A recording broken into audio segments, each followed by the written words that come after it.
1, 3, 4, 5, 6, 7, 8, 9, 10.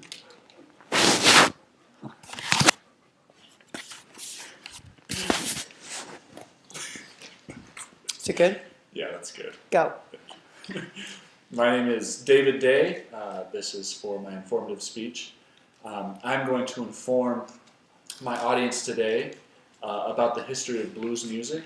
I've done extensive research on the topic throughout this week and been able to better understand where the music comes from, how it was made, and why it was made. And it all started back in the 19th century.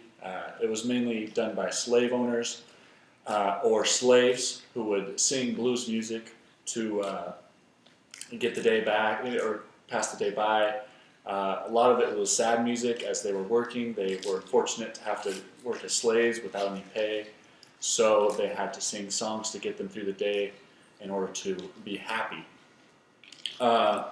These blues started with a bunch of pioneers, some of which are Son House, Blind Lemon Jefferson, Leadbelly, Charlie Patton, and Robert Johnson. These pioneers, as they call them, started off creating blues by playing on the guitar, on the piano, all different types of instruments with different sounds, mainly slow tempoed and mainly that sad type of music that would get you through the day to kind of sing away your problems. Later on in life, or in the world, it all started kind of with country blues. In Texas, it's kind of started that way. Country blues started as a new form of entertainment, as it would help others pass by the day, help others to get through their problems. It worked well with jazz music in the time, as jazz was a bit more popular. So people would listen to blues as a contrast to jazz that was a bit more upbeat, and it was for those people who like to slow it down, really feel the rhythm, and feel what's going on in life.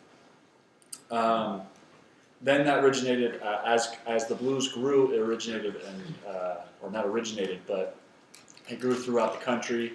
That's why you hear of different regions like St. Louis blues, and you hear the Memphis blues, and you hear the Louisiana blues, because they all started and formed their own different type of blues music, which better generates for their popular, or for the popular music in their time and their places. But now today, we get blues music from many different types of people. There's Eric Clapton, who is one of the biggest blues artists of today. We hear his music throughout all of our society, and we know him very well. He started the English blues, or originated the English blues and brought it over to the United States so we could listen to that. Another one was Buddy Guy, who was an old-timer. He started more Southern blues, and he's one of my favorite blues artists, as he plays very interesting guitar riffs and whatnot. Also, as one of the most famous blues artists is B.B. King, who they call the King, as he made blues popular. He made it very interesting to listen to. He made it very interesting for people to really be touched by the music and be touched by what we listen to today. And now my favorite artist, who is not known for his blues music, but loves to play blues music, is John Mayer. He originated from listening to B.B. King and Stevie Ray Vaughan. He loved those different types of music, how it brought love into his house, and it brought different aspects of charity and all things into his life. And this is why blues music has become such a great popular music, because it really changes people's lives. It gets people through the day, and it makes them feel better at home. And the last note that I have was that the old-time blues actually originated or started the rock and roll movement. A lot of people hear of Elvis Presley and how he kind of turned rock and roll into the new thing, and parents went crazy. But it all kind of started with blues music, and Elvis Presley himself actually started with blues.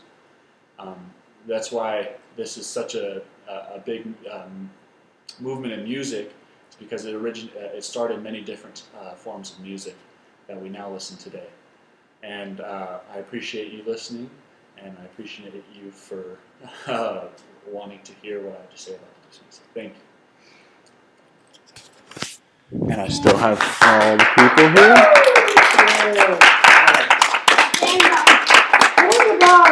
Boom!